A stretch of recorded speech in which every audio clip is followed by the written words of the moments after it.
लेकिन बड़ी कृपा।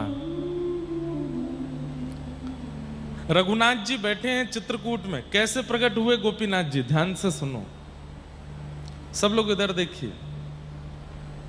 चित्रकूट में श्री राघव जी बैठे हैं, वनवास चल रहा है, और बगल में किशोरी जी, जानकी जी विराजमान है। लक्ष्मण जी कंद फूल फल लेने के लिए वन में गए हुए हैं, और उसी क्षण कुछ कोल भी लोग अपनी गैयाओं को चराते हुए जा रहे हैं। कोई बालक गा रहे हैं, कोई नाच रहे हैं, कोई श्रृंगी बजा रहे हैं, कोई वंशी बजा रहे हैं। गैयाओं के आगे नाचते कूदते खेलते हुए बालक गैया चराते हुए जा रहे हैं। और उस दृश्य को देख करके राघव जी मंद मंद हंस रहे हैं।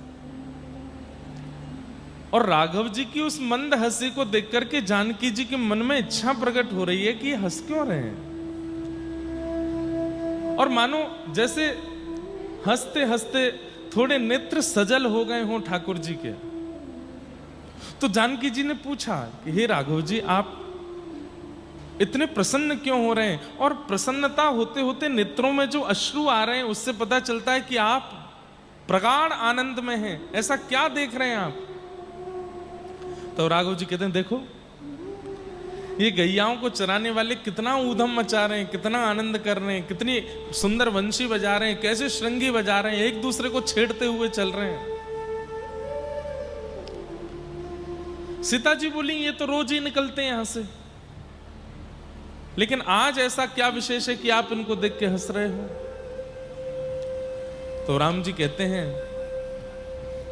आगामी द्वापर युग में हम भी ऐसी ही लीला करने वाले हैं, इसलिए इस लीला को देख करके मैं बहुत उत्सुक हो रहा हूं। और मेरे को इच्छा हो रही है कि कब त्रेता विश्राम हो, कब द्वापर प्रारंभ हो, और गायन के संग धावे, गायन में सचु पावे, गायन के हित गिरी कर ले उठायो,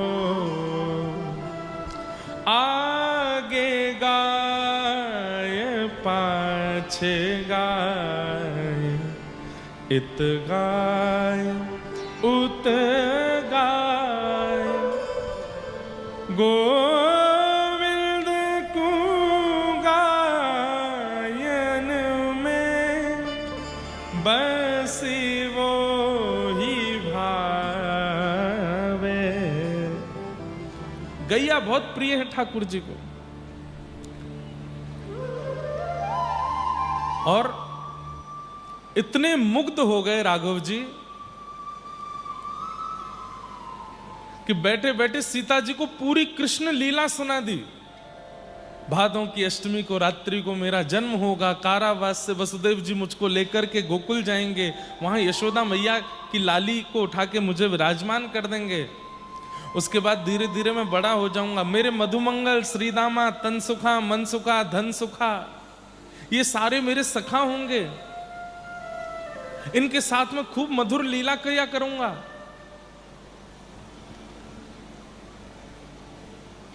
इंद्र का मान मर्दन करने के लिए एक बार मैं गिरिराज धारण करूंगा, गोपियों की इच्छा पूरी करने के लिए एक बार मैं रास विहार करूंगा। ऐसा रास विहार का वर्णन किया कि सीता जी बैठे बैठे नेत्रों से अश्रुपात करने लगी। बोले कि अब तो कृपा करके आपको हमको भी लेके चलना पड़ेगा। तब ठाकुर जी कहते हैं, सीता जी आप ही तो श्री जानकी जी के रूप में आएंगे, आप ही तो साक्षात प्रिया जी के रूप में, राधा जी के रूप में आएंगे और सब लीला का आस्वादन करेंगे।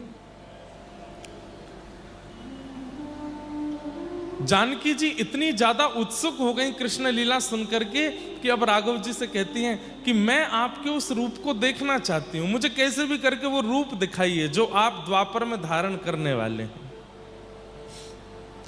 तब राम जी अपना धनुष बाण लेते हैं और उसकी नोक से चित्रकूट के कामदगिरी पर्वत की एक शिला को छेदन करके अपने स्वरूप का निर्माण करते हैं, वही हैं खीर चोरा गोपीनाथ, बालेश्वर में विराज।